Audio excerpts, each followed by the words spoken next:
La 5e journée de manifestation en Catalogne a mis la ville de Barcelone à l'arrêt. Dans ce qui est décrit comme la plus grande crise politique en Espagne depuis 40 ans, des milliers de personnes ont défilé dans le centre de la région catalane en provenance de 5 zones géographiques de celle-ci. La grève générale de vendredi a vu des vols annulés et les transports publics réduits au minimum. Le gouvernement espagnol souligne que le droit de protester doit être garanti, mais exercé de manière pacifique. Le droit de manifester doit être protégé par tous les pouvoirs publics et c'est ce que fait le gouvernement espagnol. Et celui-là devrait aussi être exercé d'une manière totalement pacifique. Par ailleurs, des entreprises locales et des Barcelonais ont exprimé leur peur que les manifestations ne nuisent à l'économie, alors que plusieurs magasins et cafés du centre-ville étaient fermés vendredi soir.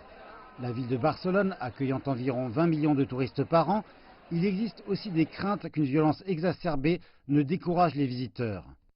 Le tourisme est très sensible aux changements, aux mouvements et aux violences. Bien sûr, si vous avez un tel mouvement ici, qui, comme vous pouvez le constater, est un mouvement spécifique, cela peut avoir des conséquences sur le tourisme. Les entrées de nombreux sites historiques à Barcelone étaient bloquées par des manifestants en début de journée, dont la Sagrada Familia, dans laquelle des touristes ont été brièvement bloqués. Je vis au Danemark depuis 20 ans. Le Danemark est un pays de libre expression qui est l'un des premiers droits de l'homme. Au Danemark, vous pouvez parler, vous pouvez vous exprimer et personne ne vous mettra en prison, personne ne vous arrêtera. Aujourd'hui, je ne serai pas payée afin de pouvoir être là.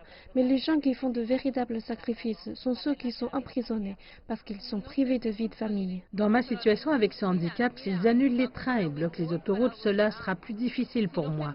Je suis venue en métro. Je suis venue dans la ville à minuit lorsque les choses étaient calmes et avant que le métro ne ferme. Mais les manifestations pacifiques ont rapidement pris un tour violent, alors que les forces de police espagnoles ont affronté des manifestants séparatistes pour la 6e nuit d'affilée. Alors que les incertitudes politiques continuent de s'accumuler, le futur de la Catalogne est dans la balance.